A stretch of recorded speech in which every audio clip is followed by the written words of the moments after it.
ఇరుగు పొరుగు శీర్షికలో కిషోర్ కుమార్ జీవిత విశేషాలు 2వ వారం కార్యక్రమంలోకి మొదలు పెట్టబోయే ముందు క్రిందటి వారం మొదటి వారం కిషోర్ కుమార్ గురించి క్లుప్తంగా ఏం మాట్లాడుకున్నామో తెలుసుకుని తరువాత ఈ రోజు విశేషాల్లోకి వెళదాం. కిషోర్ కుమార్ పరిచయం అవసరం లేని, చిరునామా అవసరం లేని ప్రఖ్యాత సినీ గాయకుడు, నటుడు, సంగీత దర్శకుడు కూడా. కిషోర్ కుమార్ అసలు పేరు అభాస్ కుమార్ గంగూలీ. ఆయన 1929 ఆగస్టు 4వ తేదీన జన్మించారు. స్వతహాగా బెంగాలీలే కానీ వాళ్ళ నాన్నగారు లాయరు. ఎవరో ఆహ్వానించగా ఆయన మధ్యప్రదేశ్లోని ఖాండ్వా అనే ఊరు వెళ్లి అక్కడ స్థిరపడడంతో కిషోర్ కుమార్, వాళ్ళ అన్నయ్యలు, అక్క అందరూ కూడా ఖాండ్వాలోనే జన్మించారు. కిషోర్ కుమార్ కి 2 అన్నయ్యలు, 1 అక్కయ్య.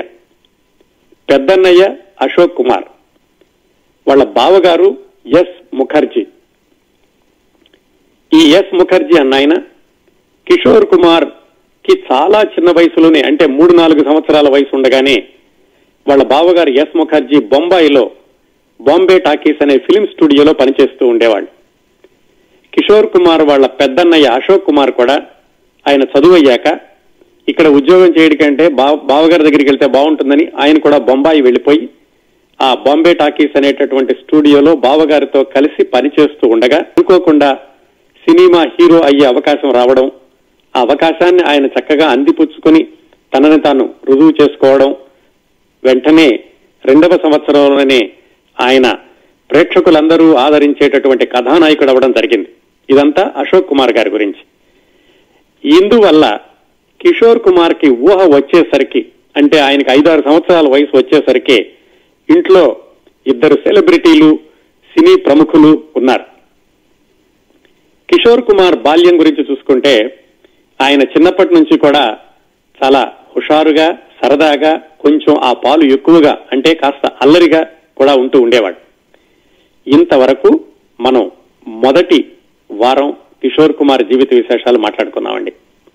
ఇక్కడి నుంచి ప్రారంభించి తరువాత విశేషాలు ఈ రోజు కొనసాగిద్దాం. కిషోర్ కుమార్ కి 7 సంవత్సరాలు వచ్చేసరికి, అంటే 1936 ఆ ప్రాంతాలు వచ్చేసరికి అశోక్ కుమార్ హీరో అవ్వడం, మంచి పేరు తెచ్చుకోవడం, భారతదేశం అంట పరిచయం కావడం జరిగింది. ఆయన బొంబాయిలో ఉండి మధ్య మధ్యలో ఇంటికి వచ్చి వెళ్తూ ఉండేవాడు. ఇంటి దగ్గర తమ్ముళ్ళిద్దరూ, అమ్మా నాన్న అందరూ ఉన్నారు కాబట్టి ఖాండ్వా వస్తూ ఉండేవాడు. ఈ మధ్యలో వచ్చినప్పుడు ఖాండ్వాలో ఉన్న వాళ్ళందరూ కూడా వీళ్ళ ఇంటికి రావడం, వాళ్ళ అన్నయ్యని చాలా ఏదో గొప్ప మహానటుడు అన్నట్టుగా చూడడం, ఇవన్నీ కిషోర్ కుమార్కి అర్థమయ్యేది కాదు. ఏమైంది, అన్నయ్య రాగానే ఎందుకు ఊళ్ళో వాళ్ళందరూ మన ఇంటికి ఎంతమంది వస్తున్నారు అని వాళ్ళ అమ్మానాన్నని అడిగాడు. వాళ్ళ అమ్మానాన్నలు చెప్పారు, మీ అన్నయ్య చాలా గొప్ప సినిమా నటుడురా, చాలా పెద్ద పేరుంది, అందుకని అందరూ చూడడానికి వస్తున్నారు అని. అంత చిన్న పిల్లడికి ఆ వయసులో కిషోర్ కుమార్ కి తెలిసినటువంటి సినీ నటుడు ఒకడే ఉండేవాడు అప్పట్లో, శంకర్ వజ్రే అని. అప్పట్లో వచ్చేటటువంటి స్టంట్ సినిమాల్లో ఈ పోరాటాలు అవి చేస్తూ ఉండేవాడు. అతను బాగా తెలుసు కిషోర్ కుమార్. వాళ్ళ అన్నయ్యని అడిగాడు, ఏమన్నాయా నువ్వు కూడా మరి ఇలాంటి సినిమాల్లో వేస్తావా, ఎలా ఉంటాయి నీ సినిమాలు అని. ఆయన కూడా చెప్పాడు ఎలా వేస్తాను ఏమిటో అని. చిన్నపిల్లడు కదా, ఏమర్థం అవుతుంది అప్పటికి. సరే ఈయన మాట్లాడి వెళ్ళాక అఛూత్ కన్యా అని కిషోర్ కుమార్ నటించినటువంటి, ఆయనకు బాగా పేరు తెచ్చినటువంటి సినిమా ఆ ఖాండ్వాలో వచ్చింది. తన మిత్రులందరికీ చెప్పాడు, ఈ కిషోర్ కుమార్ అనేటటువంటి 7-8 సంవత్సరాల కురవాడు, మా అన్నయ్య ఈ సినిమాలో వేస్తున్నాడు, ఆ శంకర్ వజ్రే కంటే కూడా చాలా బాగా ఫైటింగ్లు చేస్తాడు, మీకు చూపిస్తాను రండి అని పిల్లలందరినీ తీసుకుని ఆ అఛూత్ కన్యా అనేటువంటి సినిమాకి వెళ్ళారు. తీరా చూస్తే ఆ సినిమానేమో ఏదో సంఘ సేవ గురించి, ఈ అంటరానితనం గురించి మాట్లాడేది. అందులో ఫైటింగ్స్ ఎక్కువ లేవు. చాలా అవమానంగా భావించాడు, తల కొట్టేసినట్లయింది. ఆ తర్వాత మళ్ళా అశోక్ కుమార్ వచ్చినప్పుడు, ఏంటన్నయ్యా నీ గురించి నేను వీళ్ళందరినీ తీసుకెళ్లాను, నువ్వేదో ఫైటింగ్లు చేస్తావు అనుకుంటే ఫైటింగ్లు లేవు, ఏమీ లేవు అని వాళ్ళ అన్నయ్యని అడిగాడు. వాళ్ళ అన్నయ్య ఏదో నచ్చజెప్పబోయాడు కానీ అంత చిన్న కుర్రాడికి ఏం తెలుస్తుంది స్క్రీన్ ప్లే, కథ, ప్రేక్షకులు, నిర్మాతలు అంటేను. సరే వాళ్ళ అన్నయ్య చెప్పింది ఏదో విని ఊరుకున్నాడు. ఆ సమయంలో ఏం చేస్తూ ఉండేవాడంటే, కిషోర్ కుమార్ అంత చిన్నపిల్లడిగా ఉన్నప్పుడే సెలవులు వచ్చినప్పుడు బొంబాయి వెళ్లేవాడు. వాళ్ళ అమ్మ నాన్న ఇంకొక అన్నయ్య ఇక్కడ ఉండేది. వీళ్ళు నలుగురు కలిసి సెలవులు వచ్చినప్పుడు పిల్లల్ని వెంట పెట్టుకుని వాళ్ళ అమ్మా నాన్న బొంబాయి వెళ్లేవాళ్ళు. అక్కడికి వెళ్ళినప్పుడు సహజంగానే మరి అశోక్ కుమారు వాళ్ళ బావగారు వాళ్ళందరూ అప్పటికే సినిమాలో బాగా పేరున్న వాళ్ళు కాబట్టి ఈ సినిమా వాళ్ళందరూ కూడా అక్కడక్కడ చేరుతూ ఉండేవాళ్ళు అశోక్ కుమార్ చుట్టూతాను. అక్కడికి వచ్చినప్పుడు వాళ్ళ దగ్గర ఈ కిషోర్ కుమార్ 8-9 సంవత్సరాల వయసు ఉండగానే చిన్న చిన్నగా మిమిక్రీలు చేయడం, వీళ్ళని అనుకరించడం, పాటలు పాడడం ఇలాగే చేసేవాడు. ఈ పాటలు పాడడం అనేది కిషోర్ కుమార్కి ఎవరూ నేర్పించలేదు, శాస్త్రీయంగా ఎక్కడా నేర్చుకోలేదు, తనంతట తనే అలవాటయింది. అలా ఏవో చిన్న చిన్న పాటలు పాడుతూ వాళ్ళ అన్నయ్య దగ్గర ఇలా ఇమిటేట్ చేస్తుంటే ఆ అశోక్ కుమార్ ని చూడడానికి వచ్చిన వాళ్ళందరూ మీ తమ్ముడు చాలా చురుగ్గా ఉన్నాడు, భవిష్యత్తులో గొప్ప నటుడైనా అవుతాడు, గొప్ప గాయకుడైనా అవుతాడు అని అన్నారు. కానీ వాళ్ళ అన్నయ్య పెద్ద పట్టించుకోలేదు. ఏదో పిల్లవాడు చిన్న చిన్న గంతులేస్తున్నాడు కదా అని అనుకున్నారు వాళ్ళ అన్నయ్య. ఇలా సెలవులకి వెళ్ళినప్పుడల్లా వాళ్ళ అన్నయ్యతో ఉండడం వల్ల సినిమా వాతావరణం, సినిమా వాళ్ళు మెచ్చుకోవడం ఇదంతా ఒక కోణం.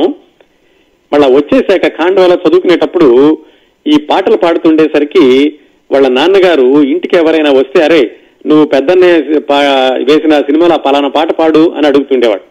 అంటే కిషోర్ కుమార్ ఆ పాట పాడేవాడు. ముఖ్యంగా ఈ అఛూత్ కన్య అనే సినిమాలో మై బన్ కీ చిడియా అని ఒక యుగళ గీతం ఉంది. ఆ పాట ఇద్దరు పాట కూడా కిషోర్ కుమారే పాడుతూ ఉండేవాడు, చాలా చిన్నపిల్లడు.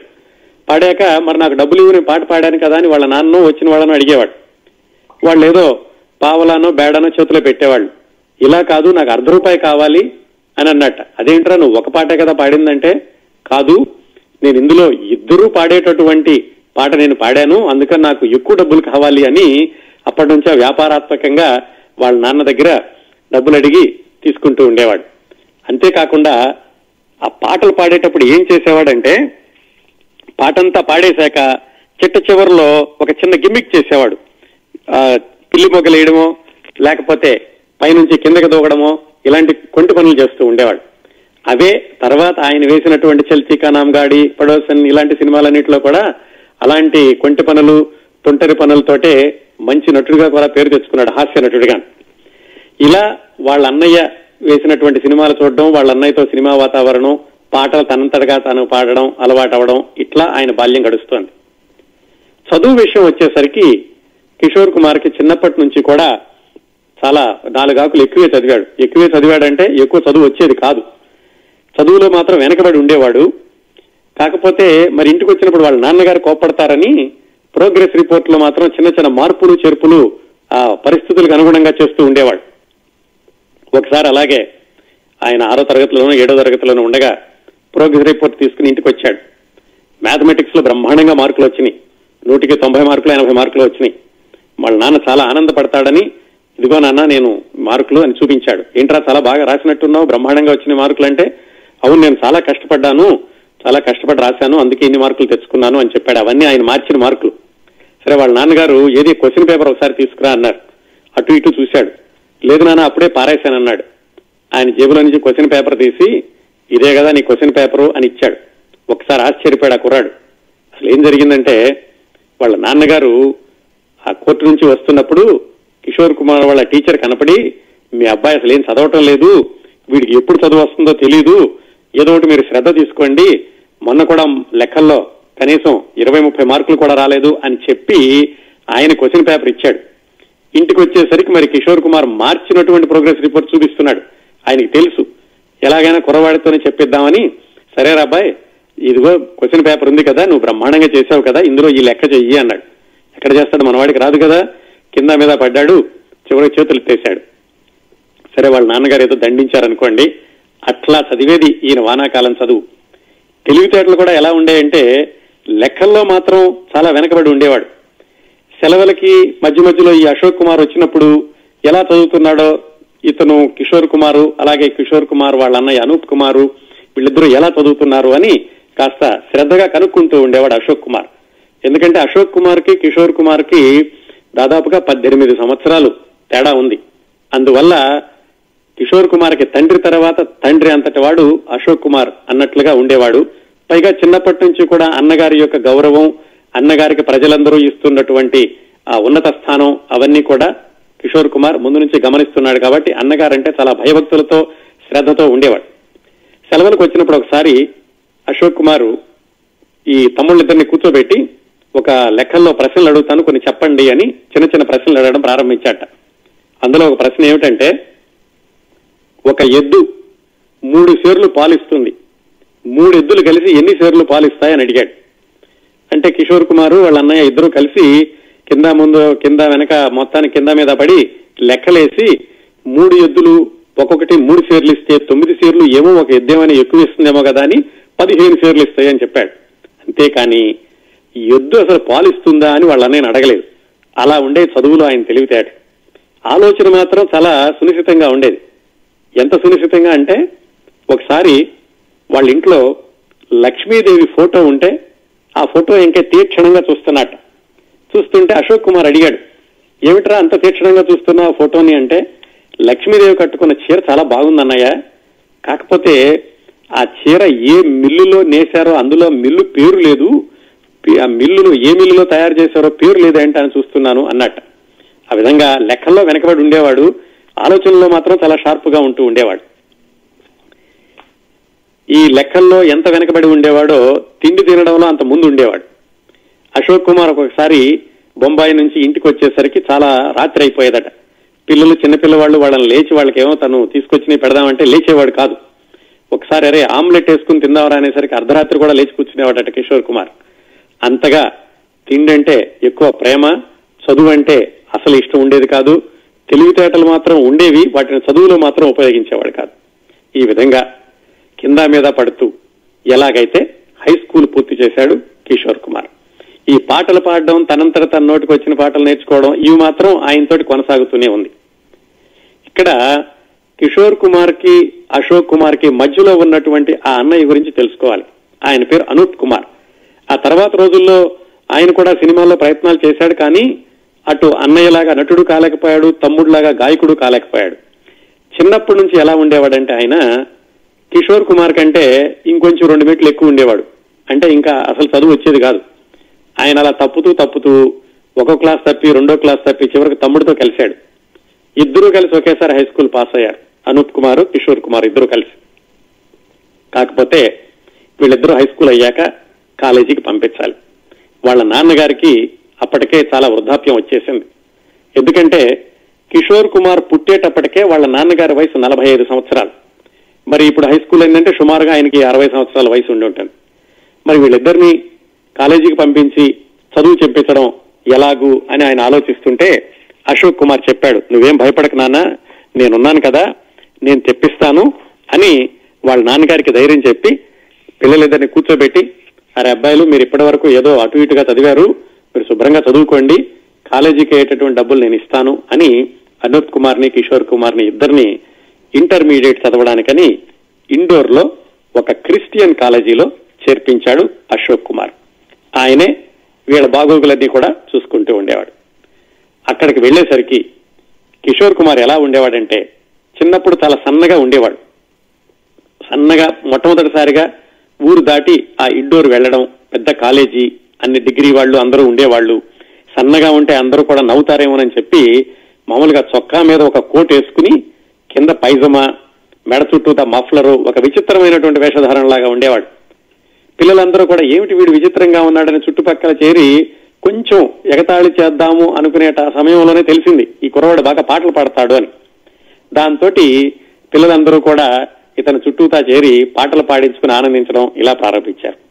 పైగా ఆయన ఏమిటి సినిమా పాటలే కాకుండా ఎవరైనా ఏది చెప్పినా కానీ దాన్ని పాటలాగా మార్చేసి తానే ట్యూన్ కట్టుకుని పాడడం, ఇలాంటివన్నీ కూడా అలవాటైనవి. దాంతో పిల్లలందరూ కూడా ఆదరించడం ప్రారంభించారు. లెక్చరర్లకు కూడా తెలిసింది ఈ కొత్తగా కుర్రాడు వచ్చాడు ఖాండవా నుంచి, వీడు పాటలు బ్రహ్మాండంగా పాడుతున్నాడని. వాళ్ళు అయితే వీడితోటి స్టేజీ మీద ప్రదర్శన ఇప్పిద్దామని ఒకసారి కాలేజీలో ఏదో ఫంక్షన్ అవుతుంటే స్టేజ్ ఎక్కి పాడరా అబ్బాయి అని కిషోర్ కుమార్ని పిలిచారు. 15 సంవత్సరాల వయసు ఉంటుంది అప్పటికి. ఇతను పిల్లల దగ్గర అయితే పాడతాడు కానీ స్టేజ్ ఎక్కి కూడా పాడలేదు.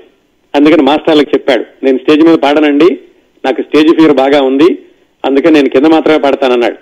ఇప్పుడు మాస్టర్లు ఏం చెప్పారంటే, సరే రాబా ఓ పని చేద్దాం, నువ్వు స్టేజ్ ఎక్కు, కట్టెను వేసేసి ఉంచుతాం, నువ్వు తెర వెనకాల నుంచుని పాడు అన్నారు. ఈ స్టేజ్ ఫియర్ అనేది కిషోర్ కుమార్ కి ఆ ఇంటర్మీడియట్ లోనే కాకుండా ఆయన తర్వాత సినిమాల్లోకి వచ్చి గాయకుడై నటుడు అయ్యాక కూడా ఆయనకి దాదాపు 20-25 సంవత్సరాల వరకు ఈ స్టేజ్ ఫియర్ అనేది పోలేదు. ఆ తర్వాత ఆయన స్టేజ్ ప్రదర్శనలు ఇచ్చారనుకోండి, ఈ స్టేజ్ ఫియర్ ఉండడం అనడంతో లెక్చరర్లు అందరూ కూడా సరే తెర వెనకాల నుంచుని పాడమన్నారు. మనవాడు స్టేజ్ ఎక్కాడు, తెర వేసేసే ఉంది, పాట పాడడం ప్రారంభించాడు. పాట మధ్యలో ఉండగా తెర పైకి తీసేశారు. అందరూ చప్పట్లు కొట్టడం ప్రారంభించారు. బ్రహ్మాండంగా పాడుతున్నాడు. మనవాడికేమో కొంచెం కంగారు పుట్టింది, కానీ మొత్తానికి వాళ్ళందరూ కూడా అభినందిస్తూ చప్పట్లు కొడుతున్నారని తెలుసుకున్నాక పాటను కొనసాగించాడు. ఆ విధంగా కాలేజీలో ఉండగానే గాయకుడిగా అందరికీ తెలిశాడు. కేవలం మరి ఏదో బుద్ధిమంతుడైనటువంటి గాయకుడిలాగా పాటలు పాడుతున్నాడు అనుకోవద్దు. అక్కడ ఇంటర్మీడియట్ లో ఉండగానే హాస్టల్లో రాత్రిపూట పిల్లలందరూ చేరి మనవాడి చుట్టూతా పాటలు పాడిస్తుంటే డిగ్రీలో ఉన్నవాళ్లు ఇదిగో ఇంటర్మీడియట్ కుర్రాళ్ళు అర్ధరాత్రి పూట పాటలు పాడి మాకు చదువుకోకుండా చెడగొడుతున్నారు అని ప్రిన్సిపాల్కి రిపోర్ట్ ఇచ్చారు. ప్రిన్సిపాల్ ఈ ఇంటర్మీడియట్ పిల్లల్ని కిషోర్ కుమార్ చుట్టుపక్కల ఉన్న వాళ్ళందరినీ పిలిచి ఆయన కొంచెం క్లాస్ తీసుకున్నాడు. దాంతో వీళ్ళు మానేరా, మరింత చెలరేగిపోయి ఇంకా ఎక్కువగా పాడడం ప్రారంభించారు. దాంతో ఆ చుట్టుపక్కల ఉన్నటువంటి పేపర్ల వాళ్ళకి తెలిసింది, ఇదిగో హాస్టల్లో గొడవ అవుతుంది డిగ్రీ వాళ్ళకి ఇంటర్మీడియట్ వాళ్ళకి అని. అది పేపర్ల వరకు కూడా వెళ్ళింది. కానీ మన వాళ్ళు మాత్రం పాడడం ఆపలేదు. ఈ లెక్చరర్ గారు ప్రిన్సిపాల్ వార్నింగ్ ఇస్తూనే ఉన్నాడు. దాంతో డిగ్రీ వాళ్లే దిగొచ్చి, ఒరే అబ్బాయి మీరు పాడితే పాడుకున్నారు, కనీసం మేము చదువుకునేటప్పుడు పాడమాకండి, ముందో తర్వాత పాడండి అని వీళ్లతోటి రాజీకి వచ్చారు. ఈ విధంగా ఆయన పాటలు పాడడం అనేటటువంటి మంచి గుణము, 10 మందిని ఆకట్టుకునే గుణంతో పాటుగా ఇదిగో తుంటరి చేష్టలు, కొంటె పనులు ఇలాంటివి కూడా చిన్నప్పటి నుంచి కూడా అలా పెరుగుతూ వచ్చినాయి కిషోర్ కుమార్ తోటి. మొత్తానికి అన్నదమ్ములిద్దరూ ఎలాగైతే ఇంటర్మీడియట్ పూర్తి చేశారు. ఇంటర్మీడియట్ పూర్తి చేశాక ఏం చేయాలి? అసలు ఈయనేదో పాటలు పాడుతున్నాడు, లిల్లాయి పదాలు అవిను, కానీ ఈయనకి అసలు పాటలు పాడి తర్వాత భవిష్యత్తులో గాయకుడు అవుతాము అనేటటువంటి ఆలోచన ఈయనకుందా? దాన్ని ఎవరైనా కనిపెట్టారా అంటే మొట్టమొదటిసారిగా కిషోర్ కుమార్ కి గాయకుడిగా మంచి భవిష్యత్తు ఉంది అని కనిపెట్టిన ఆయన పేరు అరుణ్ కుమార్ ముఖర్జీ. ఆయన ఎవరంటే కిషోర్ కుమార్ వాళ్ళ అమ్మగారికి కజిన్ బ్రదర్ అవుతాడు. అతను వీడింటికి వచ్చినప్పుడల్లా ఈ కిషోర్ కుమార్ పాడడం విన్నాడు. ఆయన స్వరంలో మెచ్యూరిటీ గమనించాడు. వీడేదో లిల్లాయి పడాలి కాదు పాడేది, వీడి గొంతులో కాస్త ప్రావీణ్యత ఉంది, సానపడితే గనక మంచి గాయకుడు అవుతా అని వాళ్ళ అమ్మకి నాన్నకి చెప్పాడు. వాళ్ళ అమ్మ నాన్న పెద్దగా పట్టించుకోలేదు, ఏదో చుట్టం కదా అభిమానంతో చెప్తున్నాడులే అనుకున్నారు. అయితే ఈ అరుణ్ కుమార్ ముఖర్జీ అన్న ఆయన కూడా మామూలుగా ఏదో ఆషామాషిగా చెప్పలేదు. తర్వాత రోజుల్లో ఆయన కూడా సినిమా సంగీత దర్శకుడు అయ్యాడు. 1955 వరకు కూడా కొన్ని సినిమాలకు సంగీత దర్శకత్వం కూడా చేశాడు. ఆయనకి సంగీతం అంటే బాగా తెలుసు కాబట్టి ఈ కిషోర్ కుమార్ ని అంత చిన్న వయసులోనే కనిపెట్టగలిగాడు, వీడు బాగా సంగీతంలో పైకి వస్తాడు అని. ఆయన మొట్టమొదటిసారిగా కనిపెట్టాడు.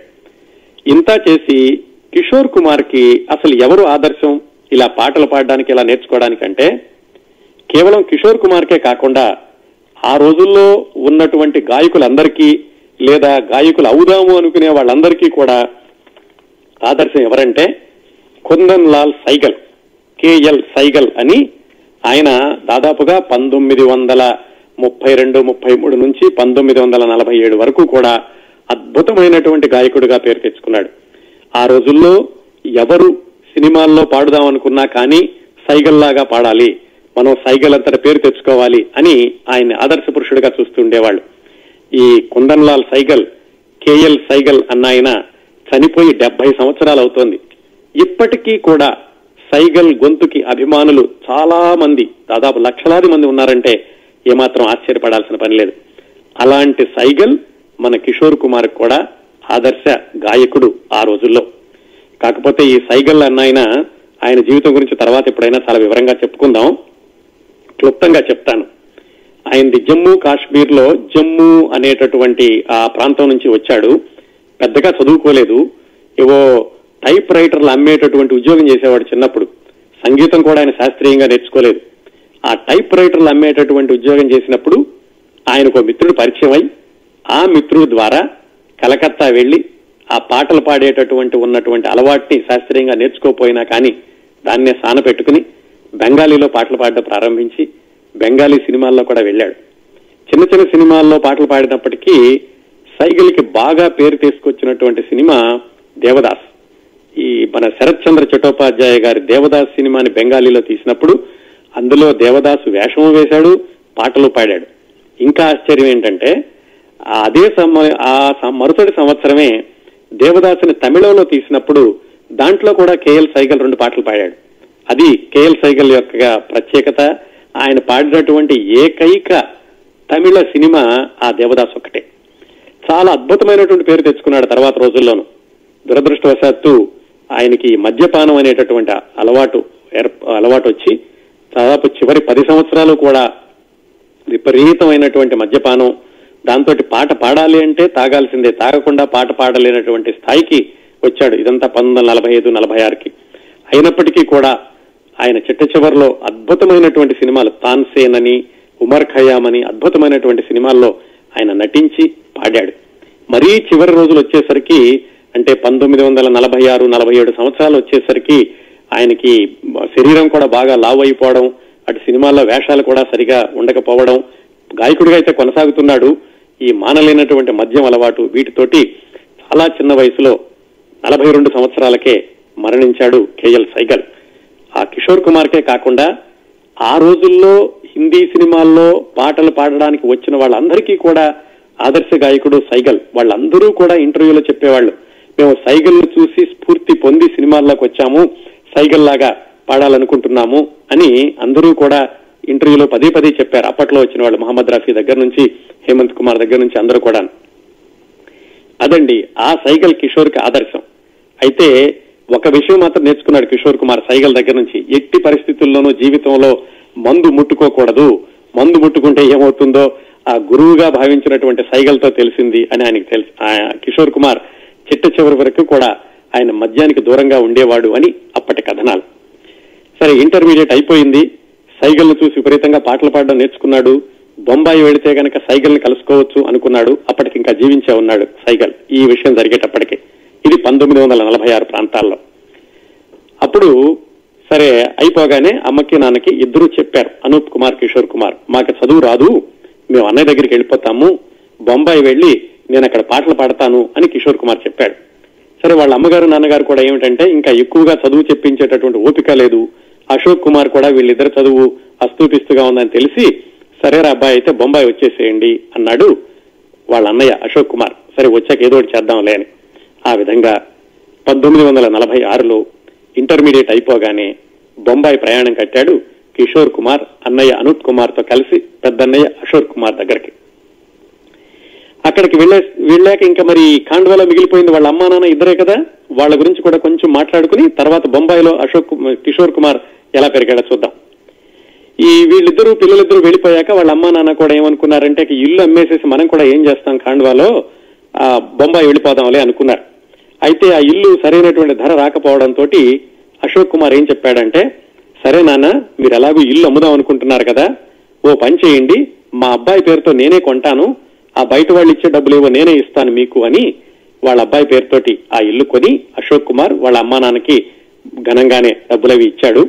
వాటితోటి వాళ్ళు ఆ ఖాండ్వాలో ఉన్నటువంటి ఆస్తులన్నీ అయిపోయినాయి కాబట్టి అక్కడి నుంచి బొంబాయి చేరుకున్నారు.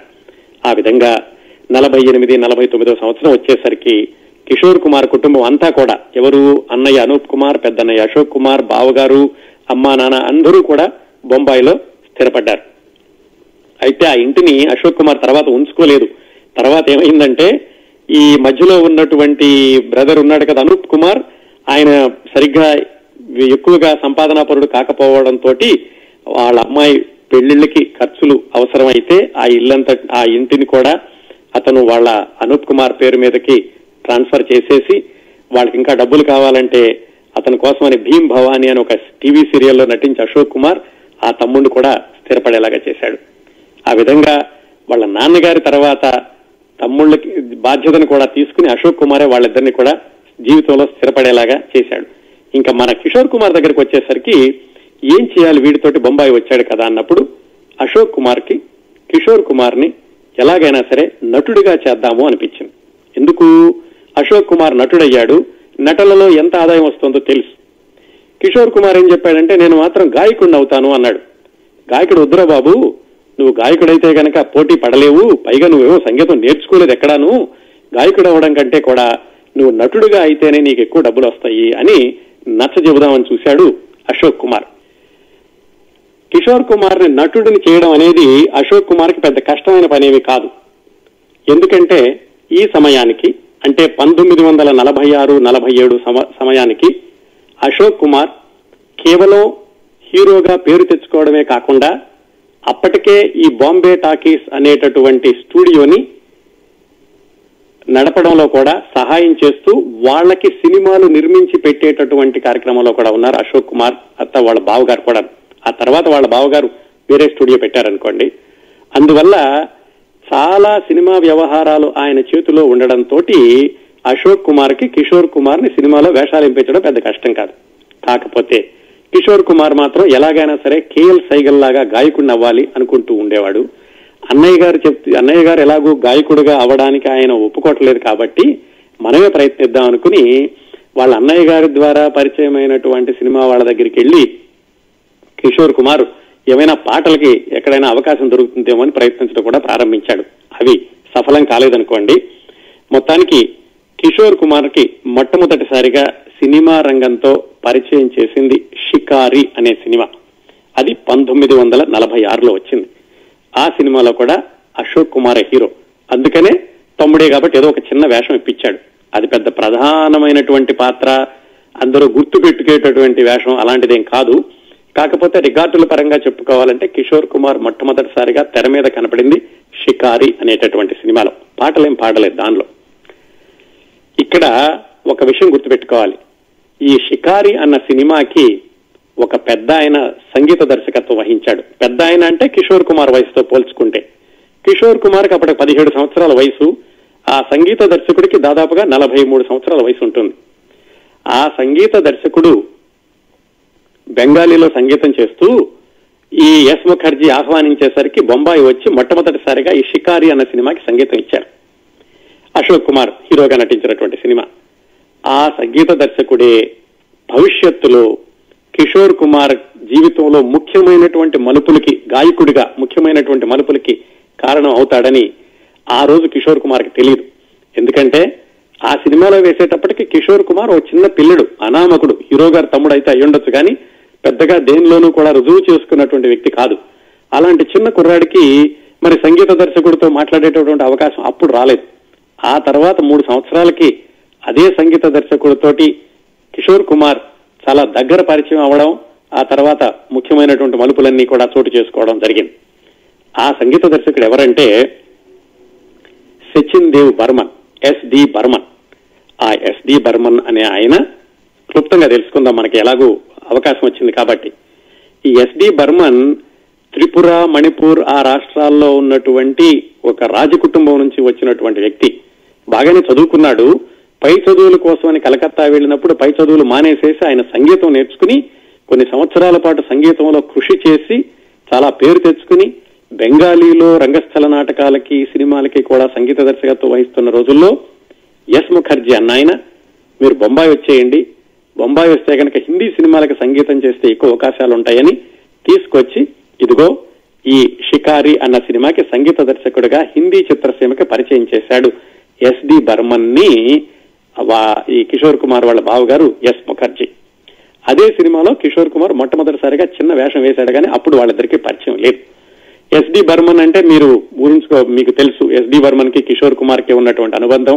ఆ తర్వాత ఆరాధన సినిమాతోటి కిషోర్ కుమార్ ని పెద్ద మలుపు తిప్పినటువంటి సందర్భం ఇవన్నీ శ్రోతలందరికీ తెలుసు కదా. ఆ ఎస్డి బర్మన్ మొదటి సినిమా, కిషోర్ కుమార్ నటించినటువంటి మొట్టమొదటి సినిమా షికార్. ఆ తర్వాత సంవత్సరం షెహనాయ్ అని ఇంకో సినిమాలో ఏదో ఒక చిన్న వేషం ఇప్పించాడు అశోక్ కుమార్. ఈ వేషాలన్నీ కూడా కిషోర్ కుమార్కి ఏం నచ్చట్లేదు. ఎందుకు ఈ వేషాలు ఎంతకాలం వేసుకుంటూ ఉంటాను, నేను సైకిల్లాగా పాటలు పాడితే బాగుంటుంది అని ఆయన అనుకుంటున్నాడు. కానీ వాళ్ళ అన్నయ్య మాత్రం నటన వైపే ప్రోత్సహిస్తూ ఇలా చిన్న చిన్న వేషాలు ఇస్తున్నాడు, ఎప్పటికైనా పైకి వస్తాడు కదా అని. ఇలా ఉంటూ ఉండగా ఈయన బొంబాయి వెళ్ళినటువంటి మరుసటి సంవత్సరమే సైగల్ మరణించాడు 1947లో. ఈయన ఇలా గుంపులో గోవింద అన్నట్టుగా కనపడనటువంటి వేషాలు వేస్తూ వెళుతూ ఉండగా సినిమాలో మొట్టమొదటిసారిగా పాడేటటువంటి అవకాశం ఆయన ఎప్పటి నుంచో ఎదురు చూసింది. గాయకుడిగా వెళ్ళాలి అని ఆయన ఎదురు చూసినటువంటి సందర్భం, పాడినటువంటి సినిమా పేరు జిద్ది. ఈ జిద్ది అన్న సినిమా 1949లో వచ్చింది. కాకపోతే 48-49 ఆ సమయంలో. ఈ సినిమా మీకు యూట్యూబ్ లో కూడా దొరుకుతుంది, చూడొచ్చు ఈ జిద్ది అన్న సినిమాని. కిషోర్ కుమార్ మొట్టమొదటిసారిగా పాడింది. ఈ సినిమా వెనకాల కూడా చక్కటి కథ ఉంది. ఈ జిద్ది సినిమాతోటి కిషోర్ కుమార్ గాయకుడిగా పరిచయం అవడమే కాకుండా కిషోర్ కుమార్కి అతి ముఖ్యమైనటువంటి స్నేహితుడు కూడా దొరికాడు. ఆయన పేరు దేవానంద్. ఈ దేవానంద్ 1948 కంటే ముందే బొంబాయి వచ్చి బొంబాయిలో 4-5 సినిమాల్లో వేషాలు కూడా వేశాడు. హీరోగా కూడా వేసినట్టు ఒక సినిమాని వాళ్ళ అన్నయ్య గారితో కలిసి నిర్మించాడు కూడా. కాకపోతే అన్ని చేదు అనుభవాలే. సినిమాలేవి పెద్దగా ఆడలేదు, ఆయనకి పెద్దగా పేరు రాలేదు. తీసిన సినిమా కూడా నష్టాలు తీసుకొచ్చింది. ఇంకా బొంబాయిలో ఉండాలా వెళ్లాలా, అవకాశం ఎవరిస్తారు అని ఎదురు చూస్తున్నటువంటి రోజుల్లో అశోక్ కుమార్ పిలిచాడు దేవానంద్. అశోక్ కుమార్ ఎందుకు పిలిచాడు? మరి ఆయనే హీరో కదా. ఏమైందంటే అశోక్ కుమార్ బాంబే టాకీస్ వాళ్ళకి జిద్ది అనేటటువంటి సినిమా తీసి పెట్టాల్సి వచ్చింది. ఆయనే హీరో, కామినీ కౌశల్ అన్న ఆవిడ హీరోయిన్. కాకపోతే అదే సమయంలో అశోక్ కుమార్ మహల్ అని ఇంకో సినిమా నిర్మాణ వ్యవహారాలు కూడా చూస్తున్నాడు. అందుకని ఈ జిద్ది సినిమాలో కూడా హీరోగా వేస్తే కనుక దానికి న్యాయం చేకూర్చలేమనేమో, కొత్త వాళ్ళని ఎవరైనా పెడితే బాగుంటుంది అనుకున్నప్పుడు తనకి పరిచయం అయినటువంటి దేవానంద్ గుర్తొచ్చాడు. అప్పటికే దేవానంద్ ఎక్కువగా కలుస్తున్నాడు అశోక్ కుమార్. సరే, దేవానంద్ని చూసి ఈయనైతే సరిపోతాడు ఈ సినిమాకని ఆ జిద్ది సినిమాలో హీరో వేషం ఇచ్చాడు అశోక్ కుమార్ దేవానంద్కి. అది పెద్ద మలుపు దేవానంద్ నట జీవితంలో. ఎందుకంటే అంతకుముందు సినిమాల్లో పెద్దగా పేరు రాలేదు, వెళ్లిపోదామా ఉందామా అనుకుంటున్న రోజుల్లో ఆయన్ని ఆపి ఈ జిద్దిలో హీరోగా ఇచ్చాడు అశోక్ కుమార్. ఈ జిద్ది సినిమాకి ఖేమ్చంద్ ప్రకాష్ అనే అతను మ్యూజిక్ డైరెక్షన్. అశోక్ కుమార్ మరి హీరో గారి తమ్ముడు. ఈ జిద్ది సినిమాకి అశోక్ కుమార్ నిర్మాణ వ్యవహారాలు, అలాగే దర్శకత్వం, స్క్రిప్ట్ అన్ని చూస్తున్నాడు. అందుకని అప్పటికే ఈయన బొంబాయి వచ్చి 2-3 సంవత్సరాలైంది కిషోర్ కుమార్. కాస్త చనువు ఏర్పడింది, అందరితోటి మాట్లాడే చనువు. ఆ చనువుతోటి ఖేమ్చంద్ ప్రకాష్ ని, అంటే ఆ జిద్ది సినిమాకి మ్యూజిక్ డైరెక్టర్ ని కలిసి నేను పాటలు పాడతానండి అని తన పరిచయం చేసుకున్నాడు. సరే, ఏదైనా పాడబ్బాయి చూద్దామని ఖేమ్చంద్ ప్రకాష్ కూడా అడిగాడు. ఆయనకి కిషోర్ కుమార్ వాయిస్ బాగా నచ్చి అశోక్ కుమార్తో చెప్పాడు, ఏమండి మీరు ఎంతకాలం చెప్పలేదేంటి మీ తమ్ముడు ఇంత చక్కగా పాటలు పాడతాడని, చాలా బాగా పాడుతున్నాడు అని. అశోక్ కుమార్కి నమ్మకం అయితే లేదు. సరే, సంగీత దర్శకుడు అంటున్నాడుగా, సరే మీ ఇష్టం అండి, మీకు నచ్చితే కనుక పాడించండి అన్నాడు. ఆ విధంగా ఆ ఖేమ్చంద్ ప్రకాష్ అన్న ఆయన జిద్ది అన్న సినిమాతోటి మొట్టమొదటిసారిగా కిషోర్ కుమార్ని గాయకుడిని చేశాడు. ఆయన యొక్క యాదృచ్ఛికం ఏమిటంటే ఆ జిద్ది సినిమాలో 2 సోలో సాంగ్సే కాకుండా లతా మంగేష్కర్ తో కలిసి డ్యూయట్ కూడా పాడాడు కిషోర్ కుమార్.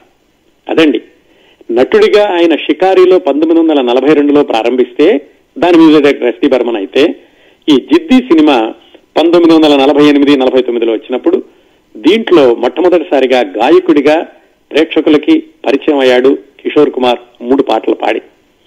అయితే దీనిలో ఒక చిన్న వేషం కూడా వేశాడు, తోటమాలి వేషం. అది మరి వాళ్ళ అన్నయ్య గారి రికమెండేషన్ కదా, అందుకని వాళ్ళ అన్నయ్య గారు చెప్పిన ప్రకారం తోటమాలి వేషం వేశాడు. తాను అనుకున్న ప్రకారం గాయకుడు అవ్వాలనుకుని సంగీత దర్శకుడితో మాట్లాడి తనను తాను పరిచయం చేసుకుని అవకాశం తెచ్చుకున్నాడు. ఈ జిద్ది సినిమాలో పాట పాడాక తర్వాత ఏవో చిన్న చిన్న పాటలు వస్తున్నాయి కానీ ఆయనకేమి పెద్దగా విపరీతంగా బ్రేక్ వచ్చేటటువంటి పాటలు కానీ, గుర్తు పెట్టుకునేటటువంటి పాటలు కానీ ఎక్కువగా రాలేదు.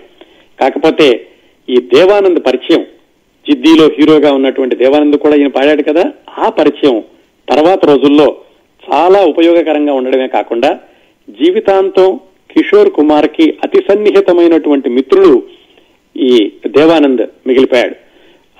ఆ తర్వాత రోజుల్లో జీవితంలో ఎన్నో ఒడిదుడుకులు వచ్చినప్పుడు, వివాహాలు, విడాకులు ఇవన్నీ అయినప్పుడు కూడా ఆయన మనసు విప్పి తన వ్యవహారాలన్నీ చెప్పుకుని సలహాలు అడిగింది వాళ్ళ అన్నయ్య కంటే కూడా దేవానంద్తో ఎక్కువ చనువుగా ఉండేవాడు కిషోర్ కుమార్. ఆ చనువుకి, ఆ పరిచయానికి ప్రారంభం ఇదిగో ఈ జిద్ది సినిమా 1948-49లో వచ్చినటువంటి జిద్ది సినిమా. మీకు తెలుసు, దేవానంద్ కిషోర్ కుమార్ అంటే ఊహించుకుంటే మీకు తర్వాత సినిమాలన్నీ, ఆ తర్వాత హరిరామ హరికృష్ణ వరకు కూడా దేవానంద్కి అద్భుతమైనటువంటి పాటలు పాడాడు కిషోర్ కుమార్. ఇంకొక కాంబినేషన్ వీళ్ళిద్దరికీ తోడుగా ఎస్డి బర్మన్. ఆ ఎస్డి బర్మన్ షికారితో వచ్చినప్పటికీ అప్పటికి కిషోర్ కుమార్కి పరిచయం లేదు. ఈ 1948 నుంచి ఒక 2 సంవత్సరాల ముందుకు వస్తే 1950 ప్రాంతాలకు వద్దాం. అప్పటికి దేవానంద్ మంచిగా ఈ సినిమా జిద్ది తర్వాత ఆయనకి మంచి అవకాశాలు వస్తున్నాయి. తమ్ముడితో కలిసి ఆయన నవకేతన్ అనేటటువంటి సంస్థను ప్రారంభించి సినిమాలు తీయడం కూడా ప్రారంభించాడు. ఆయనకు కూడా పాటలు పాడుతూ వస్తున్నాడు కిషోర్ కుమార్ అడపాదడప. అక్కడ ఈ 1950 వచ్చేసరికి ఏమైందంటే అశోక్ కుమార్ ఒక సినిమా తీస్తున్నాడు. ఆ సినిమా పేరు మషాల్. ఆ సినిమాని హిందీలోను బెంగాలీలో కూడా తీస్తున్నాడు. దానికి సంగీత దర్శకుడిగా ఎస్డి బర్మన్ ని కొనసాగించాడు. ఎస్డి బర్మన్ అంతకుముందు నుంచి పరిచయం ఉంది కదా అశోక్ కుమార్ కి. అయితే ఎస్డి బర్మన్ ఈ మషాల్ సినిమాకి 1950 ఆ సినిమాకి సంగీత దర్శకత్వం వహించేటప్పటికి ఎస్డి బర్మన్ బొంబాయి వచ్చి ఒక 6-7 సంవత్సరాలు అవుతుంది. ఈ 6-7 సంవత్సరాల్లో ఆయన కొన్ని సినిమాలకు సంగీతం చేశాడు, మంచి పేరే వస్తుంది. కానీ ఎందుకు ఆయనకి విసుగు వచ్చింది. ఈ డబ్బులు, వ్యవహారాలు, నిర్మాతలు అనుకున్నటువంటి డబ్బులు ఇవ్వకపోవడం, సమయానికి అందకపోవడం, ఇవన్నీ కలిసి ఆయన ఎలాగైతే ఇంకా ఈ బొంబాయి వదిలేసేసి కలకత్తా వెళ్లిపోయి హాయిగా బెంగాలీ సినిమాలే చేసుకుందాము అని అనుకుంటున్నాడు ఎస్డి బర్మన్. ఈ మషాల్ అన్న సినిమాకి 1-2 పాటలు చేశాక కూడా అశోక్ కుమార్తో చెప్పేశాడు, ఇక నన్ను వదిలేసేయండి, నేను వెళ్ళిపోతాను, మీరు ఎవరన్నా పెట్టుకోండి, నాకు ఈ హిందీ సినిమా రంగం పడదు, నేను కలకత్తా వెళ్ళిపోతాను అంటుంటే అశోక్ కుమారు, ఆ ఎస్ ముఖర్జీ, అశోక్ కుమార్ వాళ్ళ బావగారు, వాళ్ళిద్దరూ కలిసి ఎస్డి బర్మన్ ని నచ్చజెప్పి కూర్చోబెట్టి, లేదు మీరు ఉండండి, మేము ఇంకా సినిమాలు తీస్తున్నాం కదా, పోనీ మీకు వేరే నిర్మాతలతో ఏమైనా సమస్యలు వస్తే మా సినిమాలు చేస్తూ ఉండండి, మీరు వెళ్ళడానికి వీల్లేదు, అద్భుతమైనటువంటి సంగీత దర్శకుడిని పోగొట్టుకున్నట్లు అవుతాము అని మొత్తానికి అటు ఇటు చేసి ఎలాగైతే ఈ ఎస్డి బర్మన్ ని బొంబాయి వదిలి వెళ్లకుండా వాళ్ళు ఆపగలిగారు. ఒక్క క్షణం ఊహించుకుంటే ఎలాగో ఉంటుంది కదా, ఒక్క క్షణం మార్పు ఉంటే గనక వాళ్ళు సర్లే వెళ్ళిపోతానన్నాడు కానీ వదిలేసి ఉంటే, ఈయన వెళ్లి ఉంటే ఆరాధన, కటీపతంగ్ ఇవన్నీ ఎక్కడి నుంచి వచ్చి, ఆర్డి బర్మన్ ఎక్కడి నుంచి వచ్చేవాడు, చాలా విచిత్రంగా ఉంటుందండి. ఈ జీవితాలు మామూలు జీవితాల విచిత్రం అనుకుంటే ఈ సినిమా జీవితాలు ఇంకా విచిత్రంగా ఉంటాయి. ఆ విచిత్రమైన మలుపు ఎస్డి బర్మన్ ఆగిపోవడంతో జరిగింది. ఆ మషాల్ అన్న సినిమా తీసే రోజుల్లో తరచూ ఆ సినిమా గురించి మాట్లాడడానికి అని చెప్పి అశోక్ కుమార్ ఇంటికి వస్తూ ఉండేవాడు ఎస్డి బర్మన్. అప్పటి వరకు కిషోర్ కుమార్ పరిచయం లేదు ఎస్డి బర్మన్ కి. ఇతను ఏదో బయట పాడుతున్నాడు, చిన్న చిన్న వేషాలు వేస్తున్నాడు. వాళ్ళ ఇంటికి వచ్చినప్పుడు ఒకసారి లోపల నుంచి ఏదో కూని రాగం వినపడింది. ఎవరండి లోపల నుంచి పాడుతున్నారు అని ఎస్డి బర్మన్ అశోక్ కుమార్ అడిగాడు. తెలుసు కదా, మా వాడు ఉన్నాడు, మా తమ్ముడు ఆ జిద్దీలో పాడాడు, అలాగే చిన్న చిన్న పాటలు పాడుతున్నాడు, కానీ వాడు పాటల కంటే కూడా వాడు నటుడిగా చేద్దామని చూస్తున్నాను, ఇక చిన్న చిన్న వేషాలే కానీ పెద్ద వేషాలు రావట్లేదు అని ఎస్డి బర్మన్ తో చెప్తే, పిలవండి ఒకసారి అని బయటికి పిలిచి, ఒకసారి నువ్వు ఇందాక పాడిన పాట మళ్లీ పాడు అని ఎస్డి బర్మన్ అడిగాడు. మళ్ళా పాట పాడాడు. చాలా బాగా పాడేవరా అబ్బాయి నువ్వు, కాకపోతే నువ్వు కేఎల్ సైగల్ లాగా పాడుతున్నావు, కేఎల్ సైగల్ లాగా కాకుండా నీ అంతటా నువ్వు పాడడం నేర్చుకో, నేను సంగీత దర్శకుని, నేను నీకు మంచి అవకాశాలు ఇస్తాను అని ఎస్డి బర్మన్ కిషోర్ కుమార్ కి చెప్పాడు. అప్పుడు మొట్టమొదటిసారిగా ఎస్డి బర్మన్ కిషోర్ కుమార్ కి పరిచయం జరిగింది 1950లో. ఇది కిషోర్ కుమార్ బొంబాయి వెళ్ళిన 4 సంవత్సరాలకి. అక్కడి నుంచి ప్రారంభించి ఎస్డి బర్మన్ తోటి కిషోర్ కుమార్ అనుబంధం చాలా చనువుగా, చాలా పరిచయంగా, చాలా ఆత్మీయంగా కొనసాగింది. వయసులో 23-24 సంవత్సరాలు తేడా ఉంది ఇద్దరికి. అయినా కానీ చాలా క్లోజ్ ఫ్రెండ్ లాగా ఉండేవాడు ఎస్డి బర్మన్ తోటి. ఆ ఎస్డి బర్మన్ ఎక్కడ వెళితే ఆయన వెంటే వెళ్తూ ఉండేవాడు కిషోర్. పైగా ఎస్డి బర్మన్ మరి శాస్త్రీయంగా కొన్ని సంవత్సరాల పాటు సంగీతం నేర్చుకుని వచ్చాడు కదా, అందుకని ఆ విషయాలన్నీ కూడా కిషోర్ కుమార్ కి చెబుతూ ఉండేవాడు ఎస్డి బర్మన్. పాటలు ఎలా పాడాలి, ఈ శాస్త్రీయ సంగీతపు పోకడలో ఉన్నట్టు వాటిని ఎలా అలవాటు చేసుకోవాలి, సినిమా పాటలను ఎలా తేలిగ్గా పాడాలి, ఇలాంటి మెలకువలన్నీ కూడా కిషోర్ కుమార్ కి చెప్తూ ఉండేవాడు ఎస్డి బర్మన్. ఇదండి 1950 వచ్చేసరికి ఇటువైపు ఎస్డి బర్మన్ తోటి పరిచయం, అటువైపు దేవానంద్ తోటి పరిచయం. మరి దేవానంద్ సినిమాలన్నిటికీ ఎస్డి బర్మన్ సంగీత దర్శకత్వం చేయడంతో ఇంకా 1952 నుంచి కిషోర్ కుమార్ కి గాయకుడిగా మంచి అవకాశాలు రావడమే ప్రారంభించినాయి. మరి నటుడిగా అన్నయ్య గారు వదిలిపెట్టట్లేదు, ఆయన మాత్రం నటుడిగానే వెళ్ళాలి అంటున్నాడు. ఒకవైపు నటుడిగాను, ఇంకోవైపు గాయకుడిగాను కొనసాగుతూ కిషోర్ కుమార్ జీవితం 1963 వరకు ఒక దశ అని చెప్పుకోవచ్చు. ఇది 1946 నుంచి 63 వరకు, 63 నుంచి 69 వరకు ఇంకో దశ అని చెప్పుకోవచ్చు. 69 నుంచి ఆయన మరణించే 87 వరకు ఇంకొక దశ. ఈ మొదటి దశలో మనం 1950 వచ్చేసరికి ఈయనకి ఆయన జీవితంలో ముఖ్యమైనటువంటి పాత్ర పోషించిన ఇద్దరు వ్యక్తులు ఎలా పరిచయం అయ్యారో తెలుసుకున్నాం. ఎవరు? సచిన్ దేవ్ బర్మన్, ఎస్డి బర్మన్, అలాగే దేవానంద్. ఇక్కడి నుంచి ప్రారంభించి 1958 వరకు కొన్ని సినిమాలు, ఆయన బాగా ఆడినటువంటి సినిమాలు, ఆయన గాయకుడిగా పేరు తెచ్చుకున్నటువంటి సినిమాలు. ఎంత పాడుతున్నా, ఎన్ని యాక్ట్ చేస్తున్నా కానీ ఆయన మొదటి వరుసలోకి రాలేదు. అలాగే గాయకుడిగా అద్భుతమైనటువంటి గాయకుడని పేరు తెచ్చుకోలేదు. ఇప్పుడు మనం ఒకసారి వెనక్కి వెళ్లి ఆ 1950లో వచ్చినటువంటి కిషోర్ కుమార్ పాటలు వింటుంటే అద్భుతంగా ఉంటాయి. కానీ ఆ రోజుల్లో మిగతా గాయకులతో పోల్చుకుంటే కొంచెం రెండో వరుసలోనే ఉన్నాడని చెప్పుకోవచ్చు కిషోర్ కుమార్.